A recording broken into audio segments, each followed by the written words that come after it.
went to these AA panels and NA panels inside, inside jails and institutions. And I went and I sat there and I identified, I listened, but like I went to my first treatment center, man.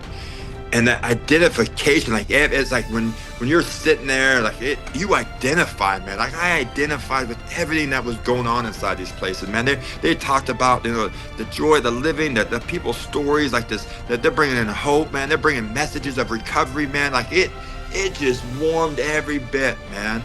All these different traumatizing and tears like that. That's by the time I'm 12 years old. I've been through so much of this, man, and I'm able to put more meaning into it, man. And I'm able to break this cycle that I was going through. I amended all those relationships all those people, all those relationships that I didn't have no relationships with because of my disease and all that stuff, man. I found all that. This is the Don't Hide the Scars podcast, presented by Pain, Parents and Addicts in Need. Garet Mclendon, thanks for joining us on Pain's Don't Hide the Scars podcast. Looking good, brother.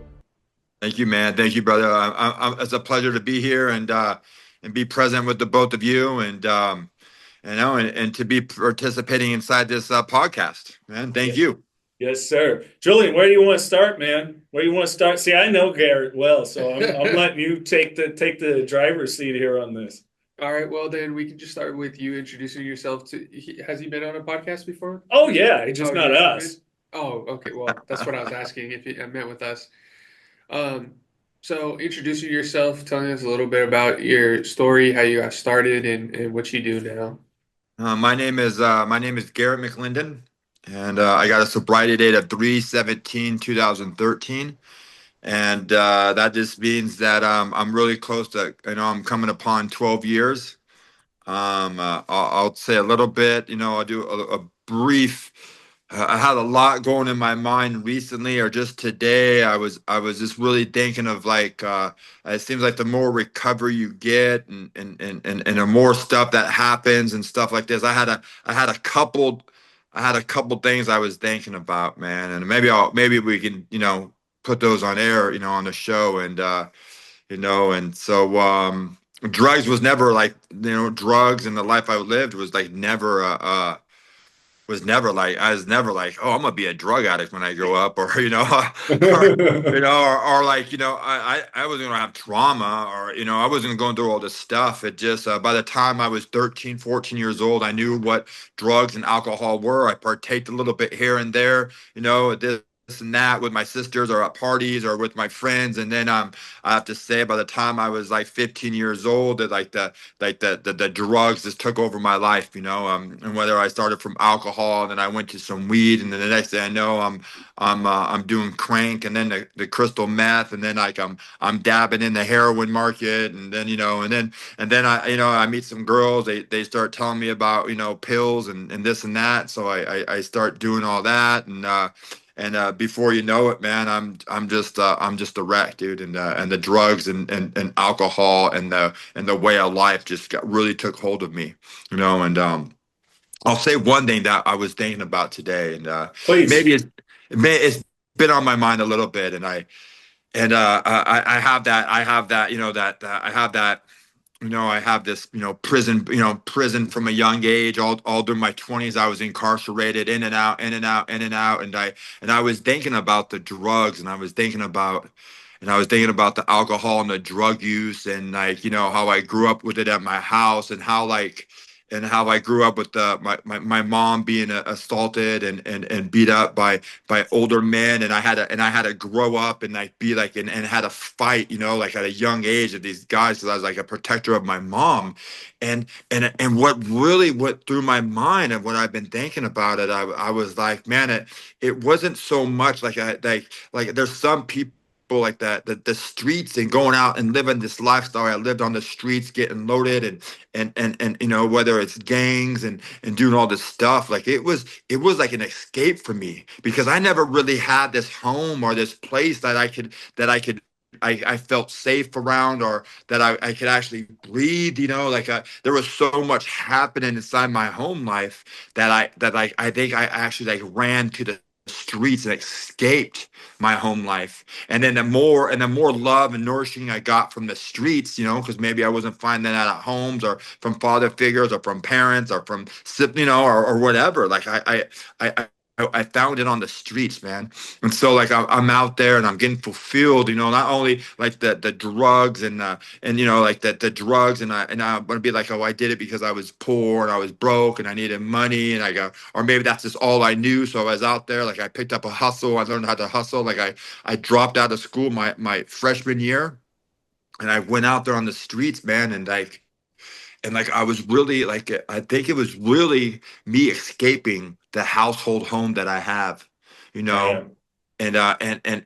and my disease, and I look at it now like how, like this abuse thing, like how like how like I'm defiant, like when someone's yelling and screaming or there's a lot of activity, I grew up with it from a young age, from like 7 years old all the way to like 12 years old, before the drugs and alcohol, before all this, before I was able to escape. I had to sit there and be able to deal with all this stuff and really materialize it. And like you block it out, you get emotionless, you do all these things to escape the reality you're in. And then that to be able to walk in these situations where like your mom's getting raped or like your mom's getting beat up by guys or just like all these different traumatizing tears like that. That's by the time I'm 12 years old. I've been through so much of this, man.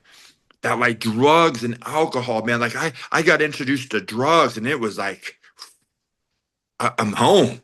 It was like Yeah. a Yeah. relief. It was like all of a sudden all this stuff that was suppression my whole life, man. Like I remember like I was in junior high and like my parents are divorced. My dad and everybody knows I'm going through all this stuff at my house. And my dad, they tried to send me into like a therapy inside my junior high school.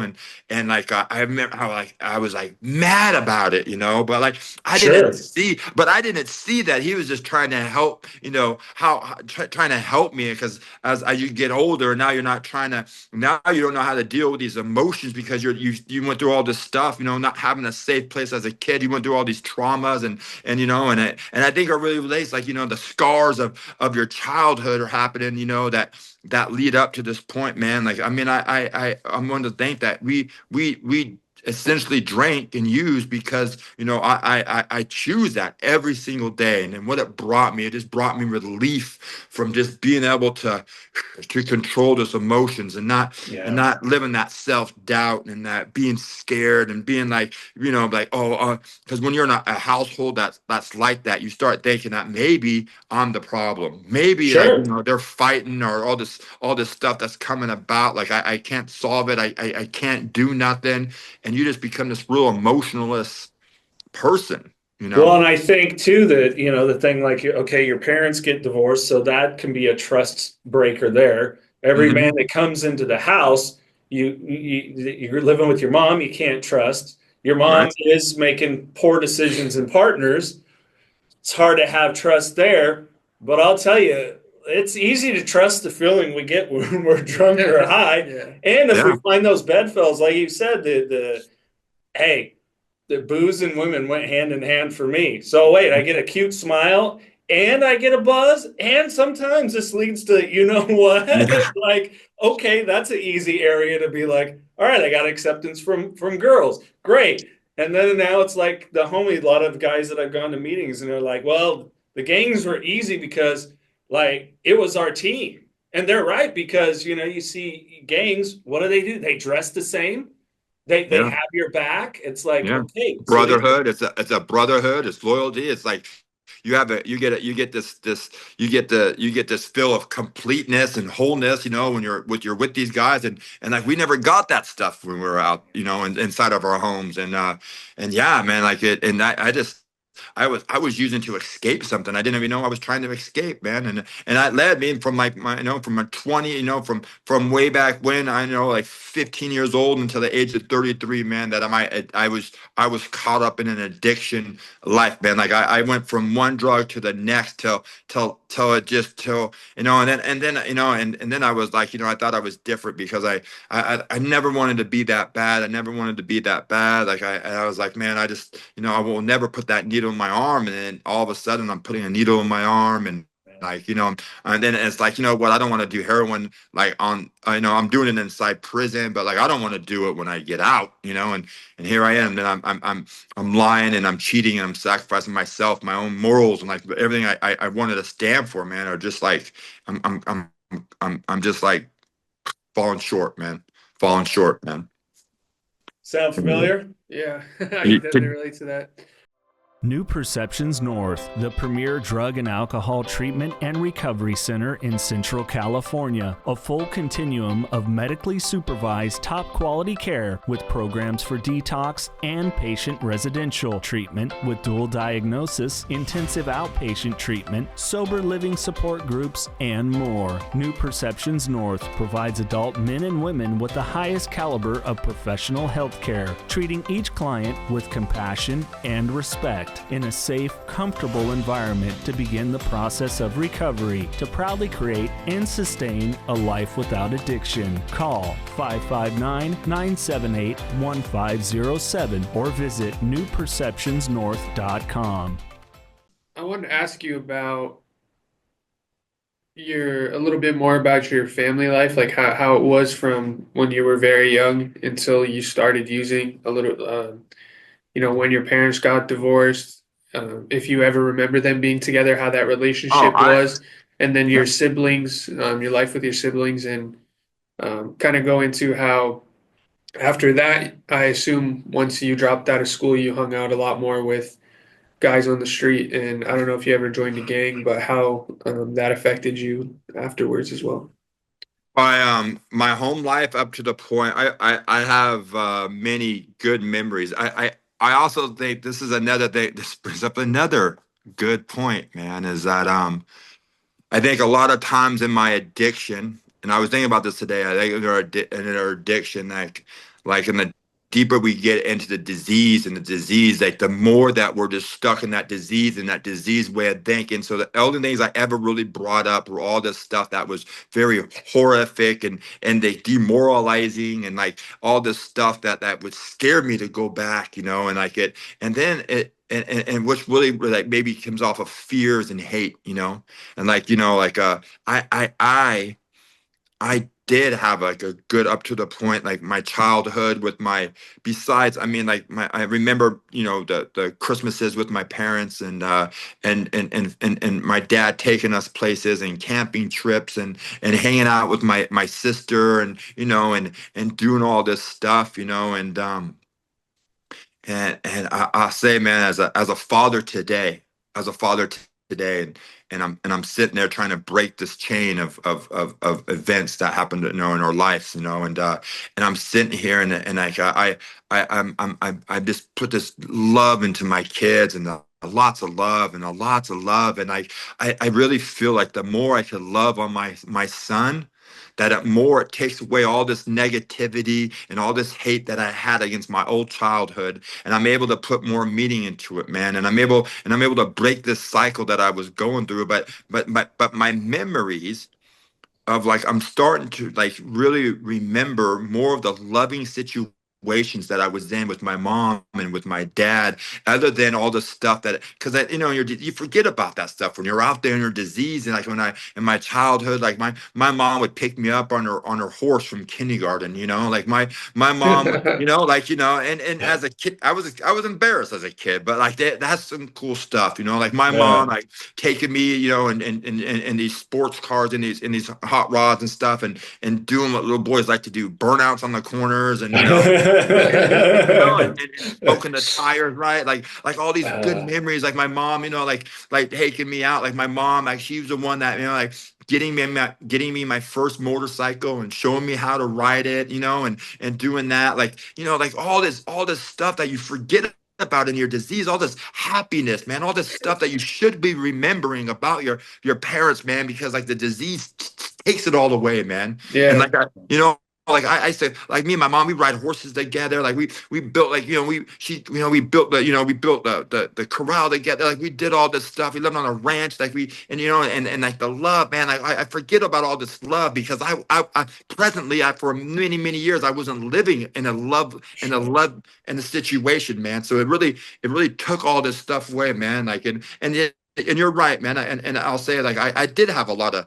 like unexpected stuff. My mom was taking me to to her houses that she was scoring at, and like she's taking me to her dealers' houses. I'm hanging out at the dealers. Like there's lots of negativity and lots of stuff she shouldn't have been doing, but at the same time, man, as you gotta love them. Like my mom didn't. There's no a lot of it was wrong. A lot of it was trouble. A lot of it's bad, but you got to go out. But when you get older and you start going about like life comes from just like the more positive, the more like the loving scenarios, man, of your life, because that's the stuff you want to remember as you get older. Like we don't want to focus on the bad, we want to focus on the good, and like it changes your perception in the scenarios of life, man. Like it's changing my perception of how I'm raising my kid and about the love and about the experiences I get to share with him, like and I have lots of good and I have lots of bad, but as the longer I stay sober and the more love I'm putting into this program, into like my kid and to the guys I work with, and just into ultimately myself, man. Because for so long, the person that we don't love is I didn't love myself, and a person who doesn't love itself, that's where it's like the root that comes down. Like there's nothing around you that's going to be produced by love unless it's going to get me what I want, my drink hit or fix, or it's a love connection, right? Then I'm willing, right? It's willing. And so I had it all brings back this purpose, but now just to be like a wholesome and loving person, right? To leave that hate, man, like where the hate ends. Like I didn't come here into a 12-step program to still be hating, to still be to still be living in negativity, to still have a mind that thinks negatively, to have like the negative. There's people out there with negative opinions and all this. It's not, I don't come from that, man. I've been there. It seems like I've been there and I lived this life that I don't want to be. Like I gotta be from love and nurturing and stuff like that, because that's what I want to bring in the future for my kids, man. Yep. I want my kids. Absolutely. The thing is like I didn't have like the self-esteem and like the self-care, like that. I didn't love myself enough, dude, because I don't know. It stems from lots of miscellaneous stuff growing up, man. But like now that I do these esteemable acts, and I'm like I'm responsible, and like you do stuff, and you built this sense of pride and stuff up inside you, like you are a good person, man. Like and it's like love, man. Like it's an action that, like, man, it's just like it blows my mind, dude. It blows my mind. Well, and if we are stuck in it, I mean, it's science, it's neuroscience. If we sit and we are in a negative mindset and constantly, especially when we're, go through traumatic things, what you did and you acknowledge, but that's one of the things I love about you is there's no victim mentality anymore. It's like, it just is. And when we're addicts, all we do is put ourselves in that victim mentality. Sure. Because it's easier to make excuses of why we continue using, because we say poor me and continue going forward. And if we're in that space, we remain in this negative space. Well, guess what? You're right. It's like what do they say? If you say you can't, you're right. You can't. If you can, you can. And it really is a mentality. So if you are in it and your mind is crap, your people, places, things, and mindset, self-perspective, and everything is crap, your life is going to be crap. It's the people that go, I don't know why my life is this way, or the people like, I'm broke. Really? Because you got a $400 pair of Jordans on right now. I don't know. I mean, if that's like half your paycheck, well, kind of makes sense, So sometimes it's that inability, I think, to take that step back, and that's that beautiful thing when people about recovery, that misconception is, it's just not drinking or using. Well, no, goes beyond it. Yeah, that's the first little part. It's everything after. So I remember. I'll answer your next question. Was talking about like gangs, and if I ever was involved in gangs and like prison. And yes, I got connected in with. dude, like I left the nest and I went, and at a very young age, 15 years old, I'm hanging, 14, 15 years old. Immediately was like gravitated to all that, the streets, the gangs, like and everything that it brought, man. And I embraced it, and I'm a bigger guy. I was out there, and maybe a lot of that too was maybe because of all this stuff of this trauma and like fighting since you're 8 years old against these grown ass men. Like it's something that comes in, like you have a like deep down, you have like I don't remember like from the 8 to 12 when I was fighting these guys. Like I don't remember like it being a conscious like thing. Like I just remember it was a pure blackout. It was a pure blackout. And I remember when I was in prison fighting guys or in jail or on the streets, like it was like a thing to where like I just completely black out and go at it, man. Like it was like, man, and then like and then it's like, damn, and then you get like, man, I hurt people, man. You start feeling bad, man, like and all this stuff, man. Like and from like 16, 15, like 16 years old all the way to 33, man. I was prison and gangs and streets, man. That was my life, man. And like it was it. The disease had me. I get rescued. I get arrested. For multiple different things. A lot of them drug related. And I get arrested, and I get saved, and I go into that vicious cycle, man. And I hold it together. In the very beginning, man, for at least 10 years of me doing time, like I wasn't I wasn't in jail, and I wasn't in prison. I wasn't like, getting loaded, you know. I was sober, I was clean, I was eating, I was in a routine, I was like, I was in a program of living, like, I was enjoying doing my time, right? Reading books, it's like I was content. I wasn't missing the outside. I was content. Like it was like that's how messed up my mind Sure. was, like that's institutionalized, right? And I get out, man, and it didn't matter. It didn't matter how much time I got, man. 1 year, 2 years, 3 years, man. Like I get out, man, and it seems like the only thing that was arrested along with me was my disease. And I'm gonna tell you, like I felt it, like they called S time in there. 2 weeks to the house, you start like getting your stuff in order to leave. And I'm gonna tell you, like I leave, my S time would hit, and like I try to force this feeling down, but like I start getting this excitement. I start feeling like I just tingly all over because I knew. And no matter how hard I tried, man, no matter what I tried to put in front, I knew, man, what was coming when I got out. I was 100% going to put a drink hit or fix inside my system. And since alcohol is legal, I don't have a problem with alcohol. I'll get out. I'll get off the bus. I'll be at a train station or whatever, going home, man, and I'll buy that drink, man. Yeah. The ease and comfort that comes from that first drink at once, and I take it, man, and it's like all that anxiety and fear and all this stuff I was feeling about where I was gonna go, what I was gonna do, and all this, it was gone.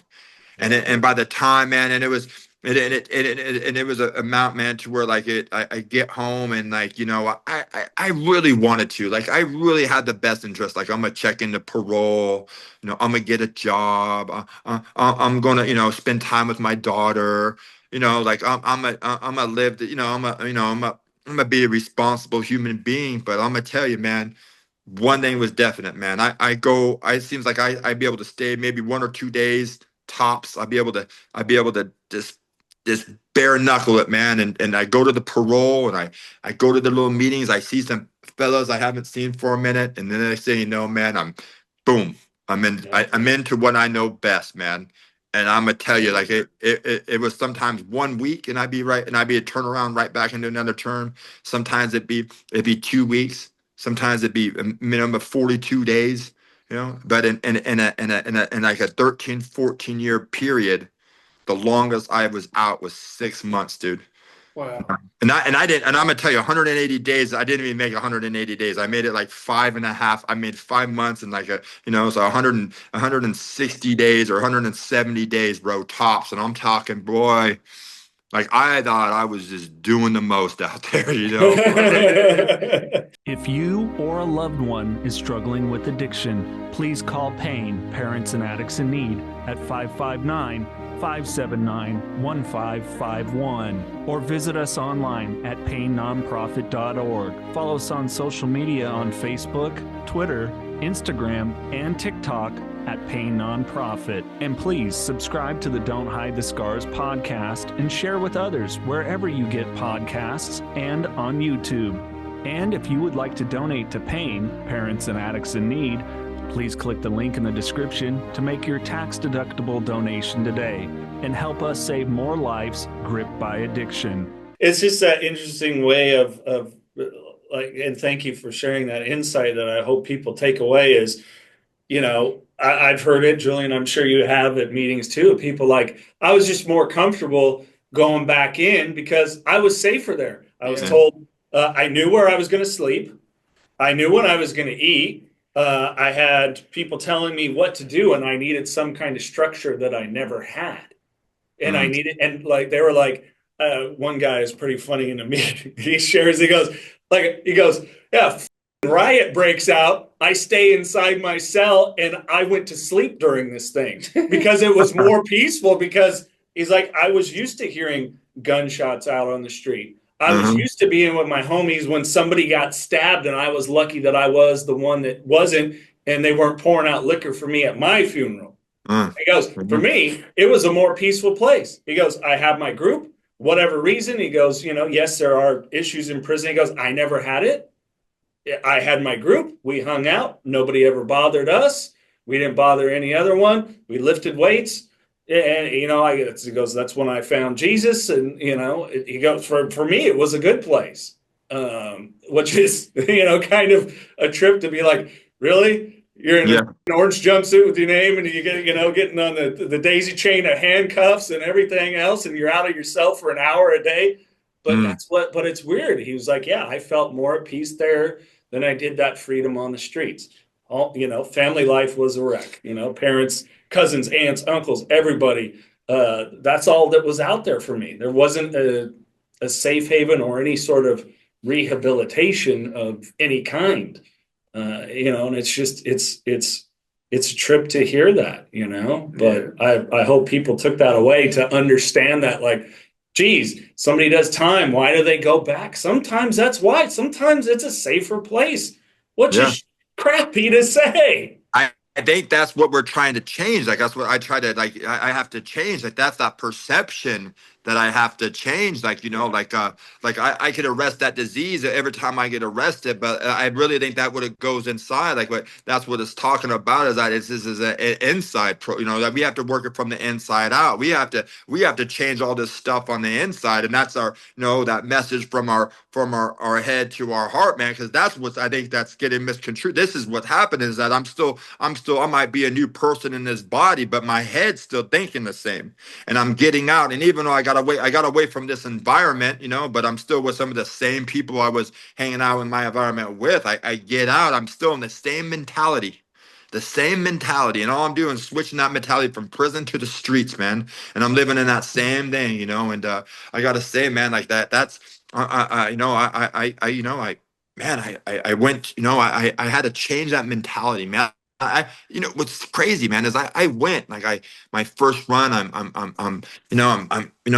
been tired of doing time. I've been tired of doing the cycle, like I want to spend time with a daughter. I want to see my mom more. I want to, reconnect with my father. I want to, say hi to my sister. I want to do all this stuff, but the disease won't let me, man. I cannot, dude. I cannot function with it, man. And like, the longer I'm out, the worse it is, because then I can't not do anything. Like, my life there's nothing I could do. I don't want to check the mail. I don't want to get up. I don't want to eat. Like, I function when I have a substance in me, man. And I say, man, I went to a treatment center. First one, never been, never heard, never wanted it. This wasn't in my thing, I went to it, and the thing is like, I was in prison, and I went to these 12, I went to these AA panels and NA panels inside jails and institutions, and I went and I sat there and I identified, I listened, but like, I went to my first treatment center, man. and the identification, like it's like when you're sitting there, like you identify, man. Like I identified with everything that was going on inside these places, man. They talked about, the joy of the living, the people's stories, like this, that they're bringing in hope, man. They're bringing messages of recovery, man. Like it just warmed every bit, man.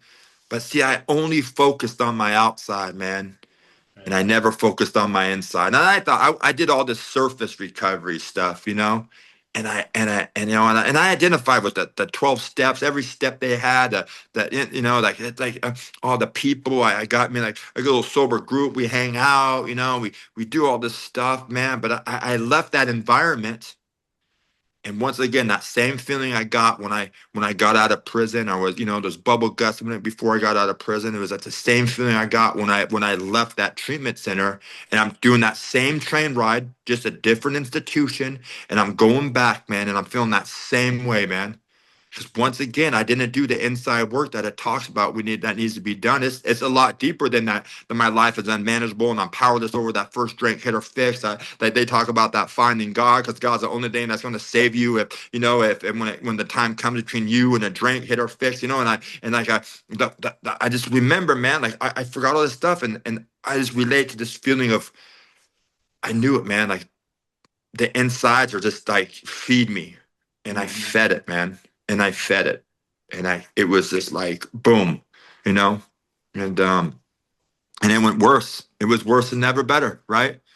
And then you just, I go deeper and deeper in the disease, and I don't talk to my family. I don't talk to my parents. I don't talk to my dad for 17 years, and my sister for 15 years. I don't talk to I'm in and out. My daughter only sees me, like 1 or 2 hours a time. I get out, and I spend time with my daughter now, but she doesn't know who her dad is. Her dad's an addict. Her dad's on the streets. Her dad's in prison. Like she doesn't know who her dad is. She knows, but she doesn't know her dad.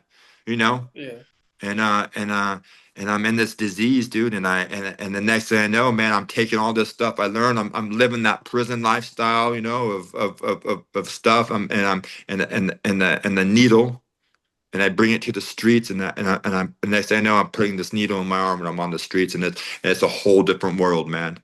And it's really what the world is a whole lot of no F's given at this Yeah. point. And no, what it is it's no F's given, and now I just need to feed this disease, man. And I'm going at it full force, man. I'm talking like I lost my teeth, my hair size, I'm homeless on the streets. I'm living in bush. Like I didn't care. I didn't like I didn't, even if I had a house, I would never even stay out my house. I'd be out there. Sure. I wanted. I have a place, and a place to go, a place to shower. Like all this stuff. You think I want that when I'm out there in my disease? I don't want none. No. I don't want none of that stuff, dude. I don't want to be near any of that stuff.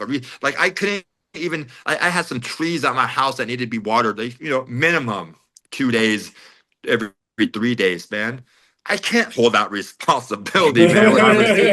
Man, I'm into the short. You know what I tried to do? I just tried to turn the hose on for days at a time, and then I forget about that. The next thing I know, it's been 4 days. My whole front yard's a river. All the trees are watered. Like Yeah. neighbors call me, like, "Hey, there's water in my yard." And I'm, oh crap, I Uh, forgot. It takes me a whole nother half a day just to get to my house, just to turn this water off. And then to right. clean up this mess. But like you think I can't even. That's what. There is no responsibilities. There's people. To me, in my disease, there is no other responsibility but my own responsibility as an addict, and it was just for more. Yeah. I Well, and I need think off. I I think need that's off. the thing that thank you for sharing that too, that people don't understand, that we try to convey, where it's just like, well, if they had somewhere to live. It's Yeah. like, We were just talking about that. that's really nice, but you obviously don't never been through addiction yourself, or don't know any, because yeah, that's not how it works. It's not enough. You Yeah. could you could put them in the most luxurious house in the world, and then they go, huh? What can I pawn here to get my fix? It's like it doesn't matter. Yeah. It just doesn't work that way at all. When's the point though where it's the final surrender, the bottom, and where those inside things do start to change? I gotta say it, man.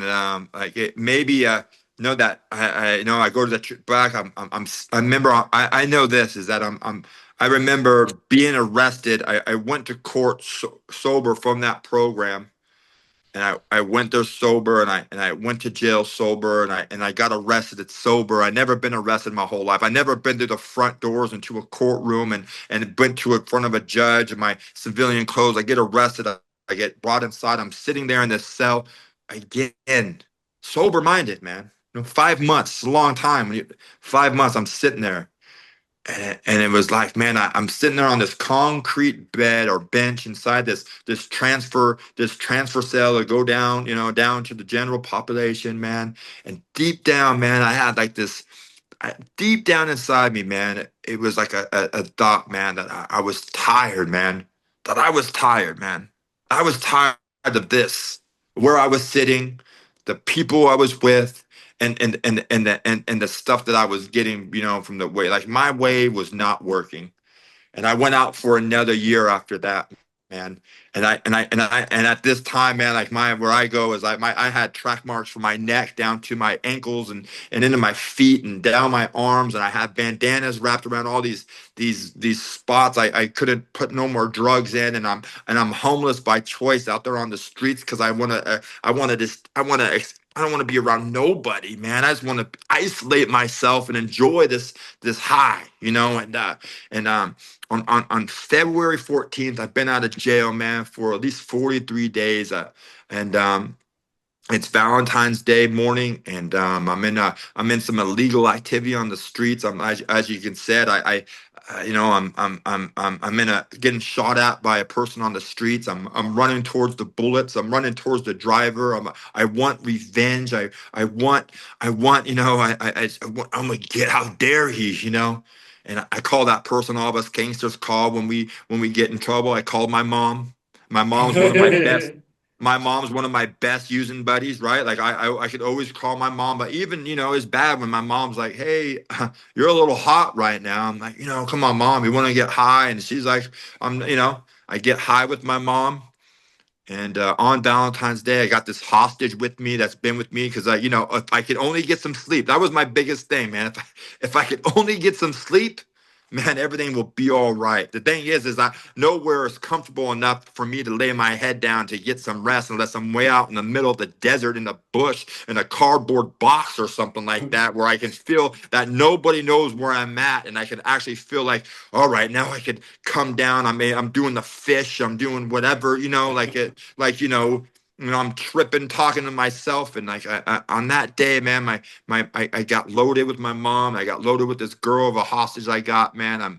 And she drops me off at this liquor store, and I'm seeking revenge from the night, from what happened this morning. And the off-duty officer recognizes me coming from the liquor store to my hideout, which is a trap house, just a straight. It's the house and back of the trap house is, even trappier, And so, like, oh God, don't go back to there, like they really don't have no plumbing and stuff back there, and every door and every window, man, as I was sitting there pulling up to get loaded one more time, every door and every window of that little place I was in, man, gets opened by a cop. They lay me on the ground. I get arrested one more time. I go do that. I go do booking like nothing, man. And I'm in the county jail. I'm drinking hand sanitizer with top ramen packs on it. I'm eating happy cards from the fellows inside there. And I'm having a good old time. And on March 17th of 2013, man, I arrive at a yet another treatment,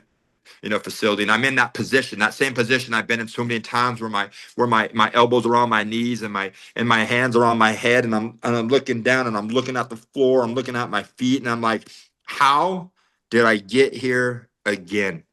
Right? Because I didn't expect to be here. I'm in that. I wanna go somewhere, but I don't really have nowhere else to go, nobody to call. I'm everything I own. I got me a county see-through blue jumpsuit with bright green boxers, my Five to Life shower shoes. I'm inside the lobby. I got a fresh PIP white T-shirt on that looks yellow, and and this is the miracle of it, man. I mean, up to this point, man, like you forget a lot of what you learn, but I'm gonna tell you that a friend of mine came to the door of the treatment center, walking through the lobby. You pass through this little lobby area, right? We're all sitting there waiting to do intake. All this got off this white van, and like he somehow he sees me and he says, Garrett, he says, big bro, man, so good to see you, man. And I just stood up. I stood up. And he walks over to me, man, and he gives me this big old warm welcoming hug, man. I'm in a battle in my head and my heart right now. Like, I don't know. I don't want to be here. I don't want to be in a treatment center, but like I have no other choice, right? Where else am I going to go? And he hugs me, man. And I'm not talking about like a brother hug, like on the yard, or like a hug of, I'm talking like a full embraced hug. Maybe it was a minute. And I felt myself breathe, man. I felt like a sense of relief, man. Like I just held on, I hit a crack, And he said that, and he said these words. He said, man, he said, hey, big bro, man, really good to see you. He's like, I really hope you stay. I've been here for 9 months, and I couldn't believe it. He says, I'm on a pass right now. I get a 2-hour pass every day. I go to the gym, I go to Walmart, and I come back just before dinner, and I hope to see you there. And I walked into this lobby of this, I walked into the office of this, and of this treatment center, and to the intake where they're doing intake with the counts EC2, whatever like that, man. And for the very first time in my life, man, the very first time, man, Garet made a decision to change his life. And Garet said, I'll stay. And I made that decision now, knowing, man, like backing it, man, like that's the levels of surrenders I came up to this point. But I had like Garet. And it wasn't like be my daughter. It wasn't because of family. It wasn't because I was sick and tired of doing time. Like it was a mixture of things. But the main thing is like all of it came down to this one point, man. And I felt like Garet made a choice to do something different. And that means I had to take all the prejudices and all the stuff off, man. Everything that I thought I knew about living life, man, I had to leave at that door when I walked in, and I had to make a decision that I was going to do something about it. And any and everything from that point forward, any and everything they told me in the instruction, the direction, the mentoring, the whatever it was, man, it didn't matter what, man. I was willing, just like today, to this moment in my life, man. My willingness is here, dude. Like I am willing, dude. I don't have it together. I still am learning about emotions and pain and all this stuff. I'm still learning about like, this and that about the loving relationships and friendships and all this stuff. But I'm telling you, the thing is, maybe what separates a lot of people with the amount of time I have, with the amount of people, that don't, man, is just that willingness. I'm still here, just as willing as I was that day inside that treatment center, thinking, you know what, man, this is crazy, man. This is the one thing you had to get out of my head, and the one thing you had to stop saying. I don't know. I don't know. Right? Yeah. I do not. I might think I know something about life, but I'm gonna tell you, man, I know what not to do in life. And I just have to, I might have a little, dude, I have a little experience right now about life, about living the life, man. But I'm gonna tell you, man, like I took to this day, man, like it's the leveling of the pride and the ego and this being like, man, I'm still learning, man. Like I still need help at life. It's scary here when you get some time. It's scary. It's even because I never been this far and successful in my life. I never had responsibilities. I never been paying bills. Working every day, the same cell phone for over 10 years. Like all this stuff. Like come on, dude. Like your clothes and buying your own underwear and socks every. Like all this stuff. This little stuff, man. Like that. Cooking dinner and eating good and working out and this program for living that you learn here, man. It's detrimental to the way you are. Like I fall in love. They talk about the gratitude, man. The gratitude, man. I see too many people coming into the program, man, and they let the gifts of recovery get in the way. Gifts of recovery, man. They get and they get and then they disappear, man. Yeah. And Yeah. I'm here, man. Like my life. They say it's an inside job. I got to build it from the inside out, man. That anything, they just say anything in front of of my God, my program, in my, like if my God and my program in order, like if I forget anything that comes before those, like it's going to be the next thing I lose with the rest of those, man. I got to keep my program as number one in my life. Because like man, it's scary, dude. It's the Yeah. problems that we used to run from, the emotional withdrawal, the success that you get here, like all this stuff, man. It's overbearing. It's like even, it's not. It's even having success here in recovery is enough to relapse over. I don't Oh hear yeah. too many. I don't hear the people talking about I lost my job and I lost my car and I lost my wife and I lost all this stuff. I hear these people talking about, man, I had it too good. I fell off. I rested on my laurels, right? Yeah. You know, Yeah. Yeah. I got everything that I wish and wanted. And then they say, man, I gave up on the one thing that gave me a life, man. I'm not here to give up on my life. I'm here to give life. They say, Garrett, that you have to work with another alcoholic. You have to work with another addict. You have to work with another guy that's been institutionalized his whole life that doesn't know how to live out there on the streets, man. That's what I do, man. Like I put my, like that is like, I have to give it back freely. I Yep. have to be in the most like because you get a life, man. It's easy when you in your first few years, you got a lot of time to do this life, man. But as time gets older and your life gets big, it's finding the time now to Yeah. be able to do those things, man. The So you best can I live it. heard it Yeah. put was it's a conversation I actually had with Jay Moore, the comedian, and he said, "My life fits into my recovery, not the other way around." Yes. Amen. That's the thing to live by. Julian, any last questions before we wrap it up here? Things you want to throw in? Well, I was just curious about your family. You mentioned that you have a son and a daughter. I gotta Um, I'll get into that, man. I amended all those relationships that I all those people, all those relationships that I didn't have no relationships with because of my disease and all that stuff, man. I found all that. And your I mom did got sober too, right? my mom, I don't know, my dad, I don't like my mom is she got sober a little bit. She and like I don't know, but she never used in front of me again, you know. Huh.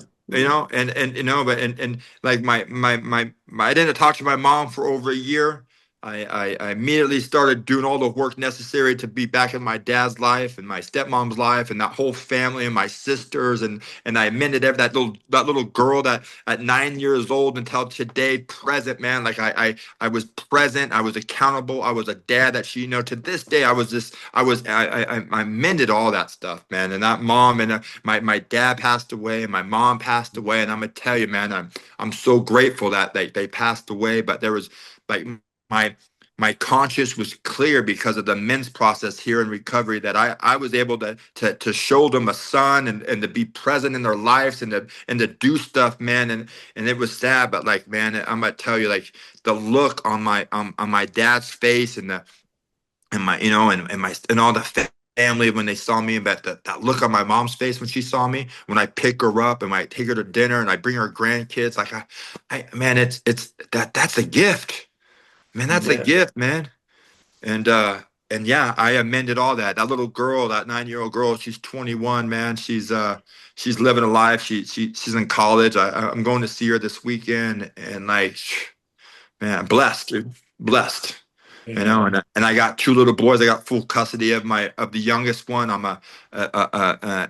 man, it's that breaking that cycle or breaking that cycle. And like I said, like the more I love on him and the man, I'm a male. I'm from the streets. I did prison. I did time. I'm from the streets. I'm not used to this man on man, this love, Right. this vulnerability. And Yeah. what this little guy teaches me on a daily basis is that vulnerability and that love, man. Because I don't want him to see all this stuff, man. This is the gift, man. Is I take him to school in the morning, and I get down on my knee as he enters his little play area. No matter how excited he is, no matter what friends he sees, man. If you ever take a kindergarten to school, man, like they are ready to go play on those monkey bars, bro. He is ready to hit it. He is like, can I go now? But I get down on my knee, man, and I give him a hug and I tell my son I love you. And I say, you can go, man. And he says, I love you too, Dad.